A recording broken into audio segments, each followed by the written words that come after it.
주의 판단력을 왕에게 주시고 주의 공의를 왕의 아들에게 주소서. 그가 주의 백성을 공의로 재판하며 주의 가난한 자를 정의로 재판하리니 의로 말미암아 산들이 백성에게 평강을 주며 작은 산들도 그리하리로다. 그가 가난한 백성의 억울함을 풀어주며 궁핍한 자의 자손을 구원하며 압박하는 자를 꺾으리로다. 그들이 해가 있을 동안에도 주를 두려워하며 달이 있을 동안에도 대대로 그러하리로다. 그는 벤 풀 위에 내리는 비같이 땅을 적시는 소낙비같이 내리리니 그의 날에 의인이 흥황하여 평강의 풍성함이 달이 닿을 때까지 이르리로다. 그가 바다에서부터 바다까지와 강에서부터 땅끝까지 다스리리니 광야에 사는 자는 그 앞에 굽히며 그의 원수들은 휘끌을 핥을 것이며 다시스와 섬의 왕들이 조공을 바치며 스바와 시바 왕들이 예물을 드리리로다. 모든 왕이 그의 앞에 부복하며 모든 민족이 다 그를 섬기리로다. 그는 궁핍한 자가 부르짖을 때에 건지며 도움이 없는 가난한 자도 건지며 그는 가난한 자와 궁핍한 자를 불쌍히 여기며 궁핍한 자의 생명을 구원하며 그들의 생명을 압박과 방포에서 구원하리니 그들의 피가 그의 눈앞에서 존귀히 여김을 받으리로다. 그들이 생존하여 스바의 금을 그에게 드리며 사람들이 그를 위하여 항상 기도하고 종일 찬송하리로다. 산 꼭대기의 땅에도 곡식이 풍성하고 그것의 열매가 레바논같이 흔들리며 성에 있는 자가 땅의 풀같이 왕성하리로다. 그의 이름이 영구하며 그의 이름이 회화같이 장구하리로다. 사람들이 그로 말미암아 복을 받으리니 모든 민족이 다 그를 복되다 하리로다. 홀로 기이한 일들을 행하시는 여호와 하나님 곧 이스라엘의 하나님을 찬송하며 그 영화로운 이름을 영원히 찬송할지어다. 온 땅에 그의 영광이 충만할지어다. 아멘 아멘. 이새의 아들 다윗의 기도가 끝나니라. 아멘. 시편 72편은 시편 42편부터 시작된 시편 2권의 마지막 시입니다. 그래서 72편 맨 마지막 절인 20절에 보면 이새의 아들 다윗의 기도가 끝나니라 이렇게 말하고 있습니다. 시편 2권은 주로 다윗의 시들로 이루어져 있습니다.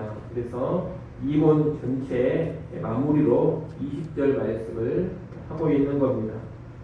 그러니 시편 72편의 본 내용은 1절부터 19절까지다 이렇게 볼 수 있겠습니다. 이 시편 72편은 하나님께서 기뻐하시는 이상적인 왕의 모습을 간구하고 있습니다. 1절부터 4절까지는 왕의 공의로운 통치를 기원하는 내용입니다. 1절에 보면 하나님이여 주의 판단력을 왕에게 주시고 주의 공의를 왕의 아들에게 주소서라고 합니다. 판단력과 공의가 나오는데 여기서 판단력은 공평으로 가도 좋겠습니다. 이 판단력, 공평이란 재판을 할 때 자기 이익이라든가 선입견, 편견에 휩쓸리지 않고 공평하게 판단하는 능력을 의미합니다. 그리고 공의란 악을 미워하고 악을 제거하려는 성품을 의미합니다. 이렇게 공평과 공의의 성품을 가진 왕이 이상적인 왕입니다. 이런 왕은 백성을 공의로 재판하며 가난한 자를 정의로 재판합니다. 이런 왕의 통치로 인해서 산들과 작은 산들은 평강을 누리고 가난한 백성의 억울함이 풀어지고 압박하는 자들이 꺾여집니다. 평강, 다시 말하면 샬롬의 세상이 구현되는 것입니다. 5절부터 7절까지 말씀은 공의로운 왕의 통치로 인한 모든 영역에 있어서의 풍요로움을 말하고 있습니다. 5절은 왕이 공평과 공의로 다스려가면 백성들이 여호와 하나님을 경외하게 됨을 말합니다. 백성이 이 공의로운 왕을 통해서 하나님을 보게 되고 그 하나님을 경외하면서 바른 길을 가는 겁니다. 6절부터 7절까지 말씀은 이런 왕의 은택이 비와 같이 내려서 그 나라에 의인이 흥황하며 평강이 넘치게 됨을 말합니다. 공평과 공의의 통치가 있기 때문에 악인들은 쇠하여집니다. 소멸해 갑니다. 대신에 의인들은 더욱더 힘을 얻게 되고 흥황하게 됩니다. 그리고 의인들이 많아지니 그 나라가 평안해집니다. 이런 의인의 흥황함과 평안함이 잠깐만 있는 것이 아닙니다. 달이 닿을 때까지 이르른다고 합니다.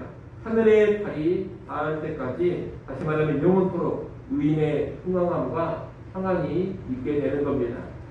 8절부터 11절까지 말씀은 이렇게 공의와 정의로 통치하는 왕의 명성이 널리 퍼져감을 말합니다. 그의 통치는 바다에서부터 바다까지, 강에서부터 땅끝까지 이르게 됩니다. 원수들은 다 이 왕에게 굴복하게 되고 곳곳의 왕들이 이 왕에게 와서 조공을 바칩니다. 11절 말씀처럼 모든 왕이 그의 앞에 부복하며 모든 민족이 다 그를 섬기게 되는 것입니다. 이처럼 8절부터 11절은 정의롭고 공의로운 왕이 온 땅 세상 끝까지 통치하고 다스리게 됨을 말하고 있는 겁니다. 1절부터 11절까지 내용을 우리가 정리를 해보면 정의롭고 공의로운 왕의 통치를 기원하면서 그 왕의 통치로 인해 풍요로움을 누리고 그 왕의 통치가 땅끝까지 이르게 된다, 이런 내용이라고 말할 수 있겠습니다. 12절부터 17절까지 말씀은 방금 언급했던 내용, 다시 말하면 공의로운 왕의 통치, 그 통치로 인한 풍요로움, 또 온 땅에 퍼져나가는 왕의 명성을 다시 한번 말하고 있습니다. 1절부터 11절에서 언급한 내용들을 좀 다른 표현들을 써가며 다시 한번 더 반복하는 내용이라는 겁니다. 12절부터 14절은 왕의 공의로운 통치를 말하고 있습니다. 공의와 정의로 통치하며 가난하고 궁핍한 사람들을 압박과 강포에서 구원하고 존귀하게 여겨준다는 겁니다. 15절, 16절은 이 왕의 통치로 인한 풍요로움입니다. 백성은 스바의 금을 왕에게 드리며 그를 위해 기도합니다. 그리고 평안을 누리니 동일토록 찬송합니다. 땅의 곡식과 열매가 풍성하고 거주하는 백성의 숫자도 아주 왕성하게 됩니다.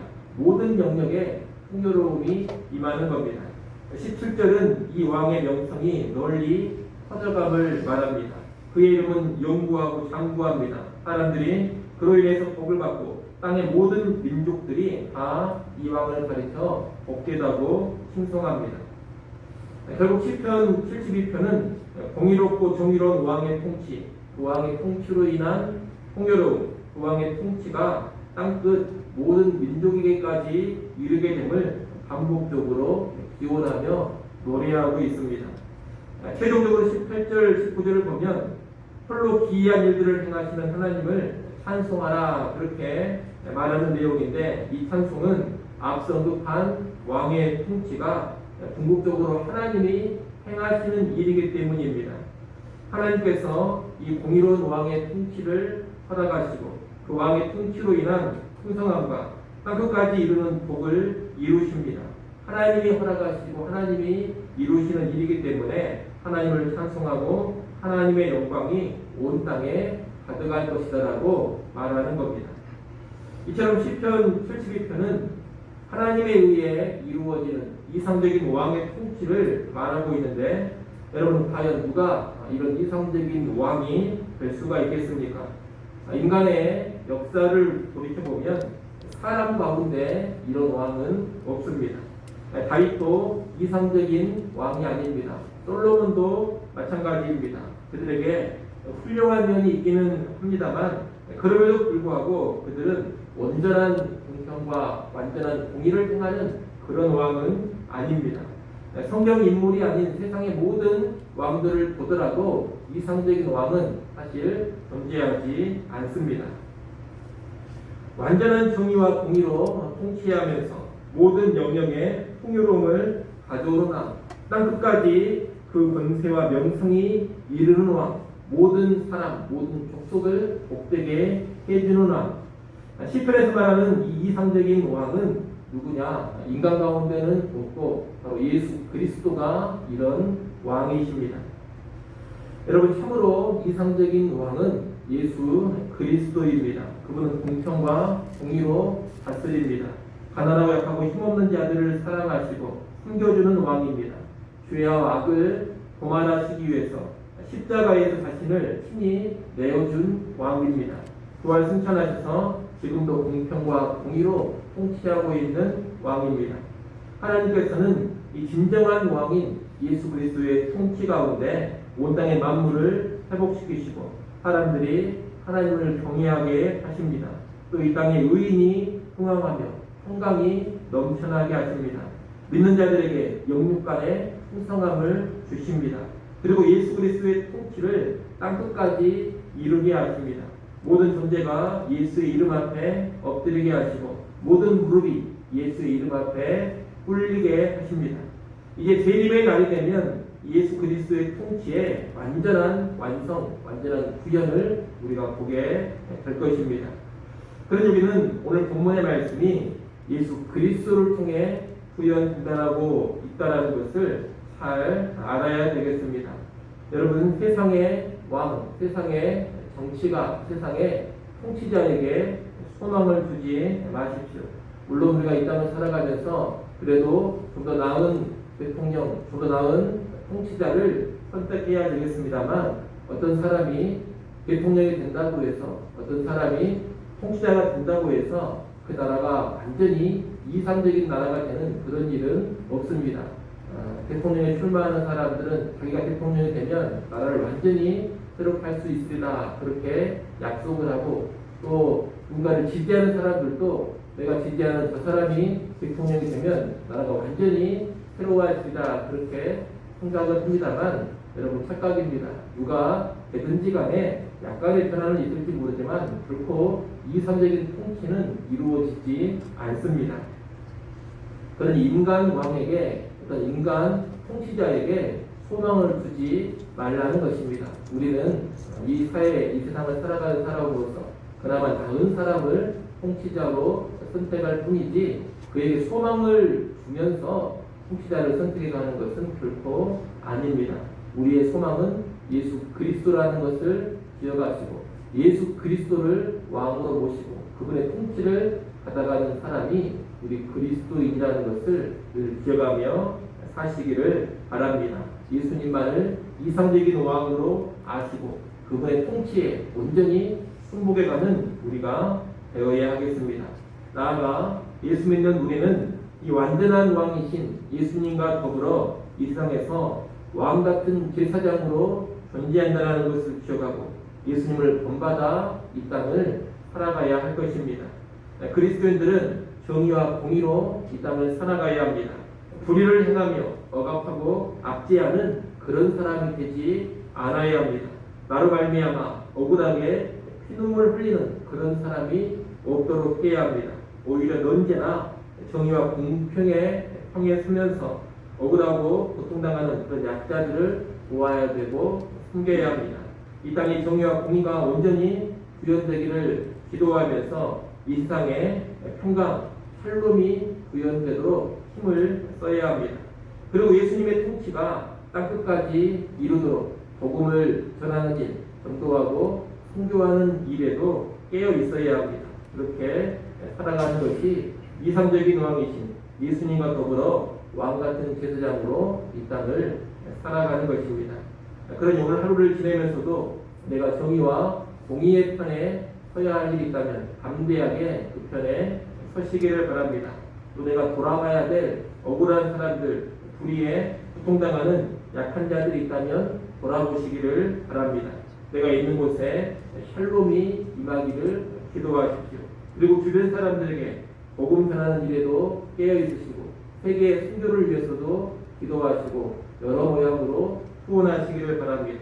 아무쪼록 이상적인 왕이신 예수 그리스도께 소망을 두고 그분의 통치를 받아가면서 나 또한 나 있는 곳에서 그분의 통치를 구현해가는 우리 모두가 될 수 있기를 간절히 소원합니다.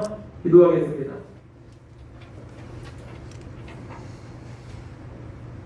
하나님 아버지, 예수 그리스도만이 이성적인 왕이요 그분만이 완전한 왕이라는 것을 우리가 알게 하시고 언제나 예수 그리스도께 소망을 두고 살아가게 하여 주시옵소서. 세상의 정치가들, 세상의 왕들, 세상의 대통령에게 헛된 소망 품지 않게 하시고 오직 예수 그리스도 바라보며 그분을 나의 참된 왕으로 모시고 예수 그리스도의 통치를 받아가게 하여 주시옵소서.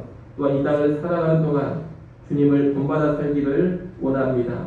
예수 그리스도와 더불어 왕같은 제사장이 바로 우리라는 것을 기억하게 하셔서 예수 그리스도처럼 이 땅의 정의와 공의를 구현해 가게 하시고 예수 그리스도의 통치를 만방에 선포하는 주의 백성들 되게 하여 주시옵소서. 이 시간도 하나님 앞에 나와 다시금 엎드려 기도합니다. 아버지 하나님, 기도하는 주의 백성을 주목하여 보시고 긍휼히 여겨 주시옵소서. 이 시간도 여러 가지 필요들을 하나님께 아뢰입니다. 돕는 은혜를 허락하여 주시옵소서. 기도하는 시간을 통하여서 하나님과 더 친밀해지게 하시고 하나님의 성령으로 충만해지게 하시며 세임받아서 오늘 하루도 순종하며 승리하는 길로 나아가게 하여 주옵소서. 예수님의 이름으로 기도드리옵나이다. 아멘.